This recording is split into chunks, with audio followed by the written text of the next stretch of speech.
Selamat pagi Bapak dan teman-teman semua. Pada kesempatan ini saya akan mereview tugas ketujuh mata kuliah perencanaan dan kebijakan sosial tentang kontinuitas dan perubahan di negara kesejahteraan jaminan sosial di Republik Irlandia.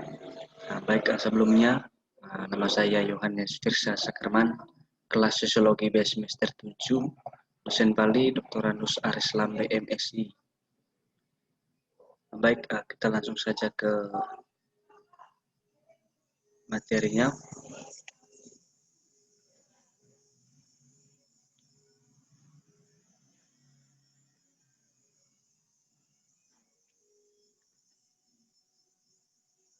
Yang pertama, negara kesejahteraan sebagai subjek penelitian. Hal ini dalam beberapa ukuran disebabkan oleh pertumbuhan yang relatif baru dari bidang penelitian tertentu.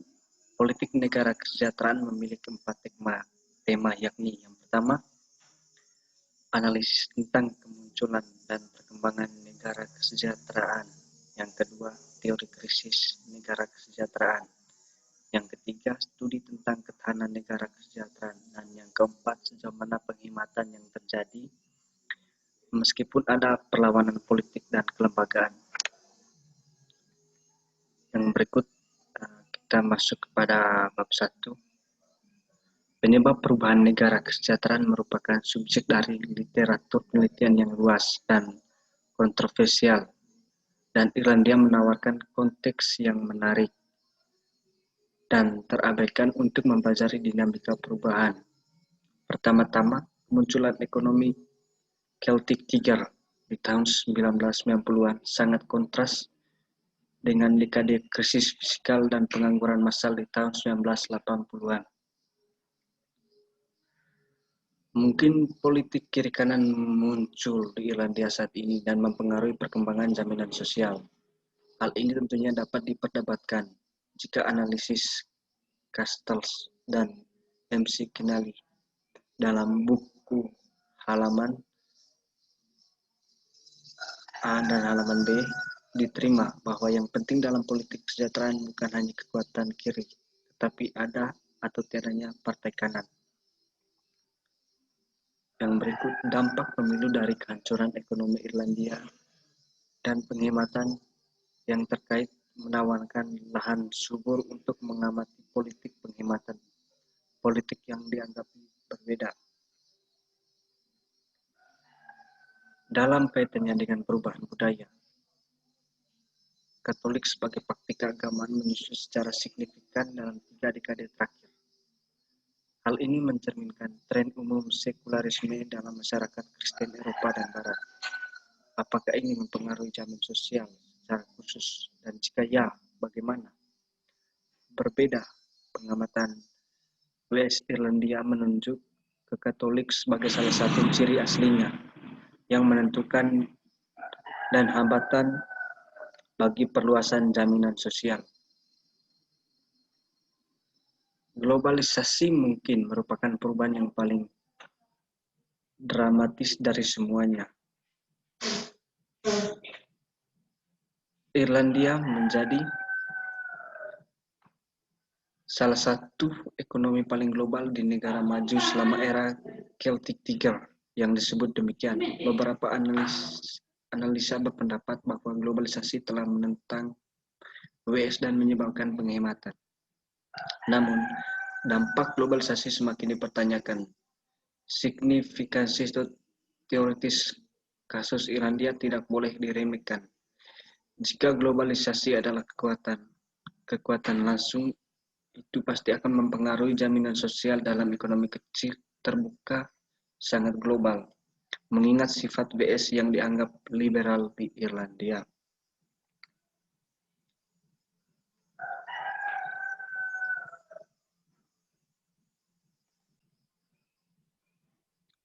Baik, yang berikut ada beberapa perdebatan di Irlandia di antara para pelaku kebijakan tentang bagaimana jaminan sosial dapat berubah. Beberapa perdebatan mencerminkan prinsip dan sistem baru, sementara yang lain menyiratkan perubahan bertahap tunduk pada kualifikasi empiris yang cukup besar. Tampaknya keamanan sosial Irlandia lambat untuk merangkul ide-ide radikal. Selama seperempat abad terakhir, badan beasiswa dengan relevansi berbeda dengan perubahan kebijakan jaminan sosial di Irlandia telah muncul. Institusionalisme. Pendekatan ini menunjukkan bahwa tidak mungkin menjelaskan perubahan hanya dengan mengamati tekanan eksternal, seperti globalisasi atau kekuatan internal, seperti kepentingan sosioekonomi atau penuaan populasi. Laporan perubahan yang koheren menggabungkan analisis tempat-tempat tertentu vs dalam ekonomi global dengan penjelasan rinci tentang tekanan internal untuk perubahan dan bagaimana lembaga merespons. Studi-studi ini menunjukkan bahwa ada beberapa ruang lingkup politik dan institusi untuk menolak perubahan dan untuk membentuk arah dan waktu perubahan. Bab 2. Pada pertengahan dan akhir 1970-an, kinerja ekonomi yang memburuk di banyak ekonomi kapitalis barat mengubah istilah perdebatan tentang WS oleh ilmuwan sosialis dan publik. Pertama, beberapa kritikus WS mulai mengkolaborasi pengertian tentang krisis dan kontradiksi. Kaum Marxis menunjuk pada masalah ekonomi sebagai bukti dari krisis fundamental. Sebuah negara kapitalis yang secara terbuka menggunakan kekuatan koersifnya untuk membantu satu kelas mengakumulasi modal dengan mengorbankan yang lain, kehilangan legitimasinya dan karenanya merusak dasar kesetiaan dan dukungannya. Biaya legitimasi yang diperlukan untuk akumulasi merusak akumulasi yang menguntungkan. Dampak jaminan sosial pada kelas pekerja sangat ambigu dalam laporan krisis ini. Jaminan sosial memperbaiki efek terburuk kapitalisme, tetapi melakukannya dengan cara yang mengontrol dan menekan kelas pekerja, seperti yang dikatakan Ginsburg dalam kritik Marxisnya terhadap jaminan sosial Inggris. Faktanya, sistem jaminan sosial berkaitan dengan reproduksi hubungan sosial kapitalis. Pengertian neo-Marxis tentang krisis dan kontradiksi memiliki kesamaan dengan kritik neoliberal. Untuk neoliberal, profitabilitas dan pertumbuhan diremehkan karena disensitif untuk bekerja, menabung, dan berinvestasi yang diciptakan oleh BS. Selain itu, selain menimbulkan masalah ekonomi yang substansif, juga menimbulkan tuntutan yang tidak mungkin terhadap negara yang dimediasi melalui partai politik yang bersaing. Pada gilirannya, ini melahirkan krisis ungovernability atau overload.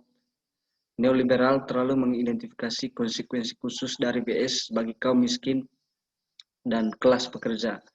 Munculnya bahwa yang tersisih erosi struktur keluarga konvensional dan munculnya insentif yang merugikan warga masyarakat lainnya.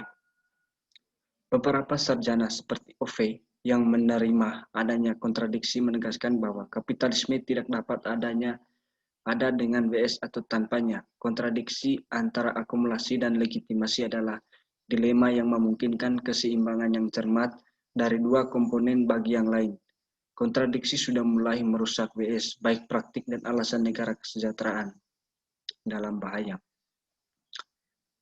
Penelitian WS yang mempertimbangkan dan menolak analisis krisis mengakui bahwa WS memang memasuki fase baru. Studi pertumbuhan ke batas flora menunjukkan bahwa pada awal 1980-an, WS telah matang setelah membangun sistem perlindungan sosial yang mencakup. Semua ini dia simpulkan membuat tingkat pertumbuhan di masa lalu tampak tidak penting. Terlepas dari kendala ekonomi yang dihadapi negara-negara kesejahteraan, Flora menawarkan analisis perakiraan tentang tantangan baru yang muncul seperti penuaan populasi dan perubahan pembagian kerja berdasarkan jenis kelamin. Tren ini menantang kapasitas adaptif lembaga negara kesejahteraan. Sementara Flora mengidentifikasikan tantangan baru dalam konteks nasional. Bagian ini secara singkat mengulas studi-studi yang tersedia tentang munculnya jaminan sosial. Kelly 1996 dan Cook melaporkan studi sejarah berdasarkan arsip resmi. Analisis Kelly mencakup tahun 1922 sampai 1952, sementara penelitian Cook mencakup era hukum miskin yang dimulai pada tahun 1838 dan meluas hingga akhir 1980-an. Kurangnya arsip utama selama bertahun-tahun sejak 1952 berarti pekerjaan Cook pada 3 keputusan terakhir bergantung pada sumber yang terbatas. Powell mencoba menjelaskan secara menyeluruh tentang totalitas kebijakan sosial Irlandia dari tahun 1672 hingga 1972. Bab 4. Studi kasus satu negara menyatakan bahwa distribusi kekuasaan kelas yang luas, struktur institusi politik, dan tingkat perkembangan ekonomi kurang lebih konstan, kecuali jika itu mencakup periode waktu yang sangat lama.